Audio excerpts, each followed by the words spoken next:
정세균 국무총리 후보자에 대한 국회 인사청문회가 이틀째 이어지고 있습니다. 여야는 주로 정 후보자의 국정운영 철학, 정책 검증에 집중했습니다. 국회 연결합니다. 네, 박혜진 기자, 오늘은 어떤 질의가 오갔습니까? 네, 어제는 각종 의혹에 대한 집중 공세가 이어졌는데 오늘은 주로 정 후보자의 국정 철학을 묻는 질의가 나오고 있습니다. 한국당 의원들은 정 후보자가 산자부 장관 시절 원전에 대한 긍정적 평가를 했다며 현 정부의 탈원전 정책을 비판했습니다. 이 정 후보자는 원전만 예찬하는 것도 신재생 에너지만 예찬하는 것도 적절치 않다며 후쿠시마 사고 이후 저뿐만 아니라 국민의 생각이 바뀌었을 것이라고 답하기도 했습니다. 정 후보자의 개인 싱크탱크 역할을 하는 곳으로 알려진 국민시대 전직 대표가 후보자 의장 재임 시절 국회 공직윤리위원장을 맡았고 전임 대표도 같은 직을 맡은 것에 대한 지적도 나왔습니다.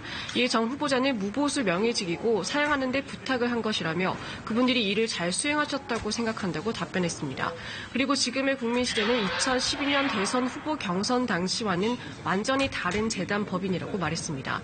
앞서 오전에는 한국당 의원들이 경기 화성 동탄 택지 개발 사업에 정 후보가 관여한 것으로 의심된다며 의혹을 거듭 제기했고 정 후보자는 기가 막힌다며 강하게 반박했습니다.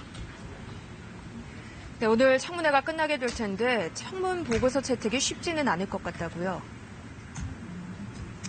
네, 선거법과 공수처법 처리 여파로 여야 갈등이 극심한 상황이어서 채택 가능성은 크지 않아 보입니다.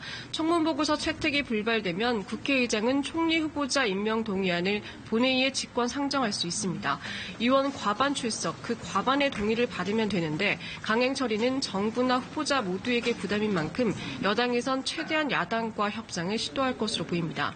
이낙연 총리의 총선 출마를 위한 공직자 사퇴 시한을 고려하면 늦어도 15일 전에는 임명 동의안 표결이 이루어져야 합니다.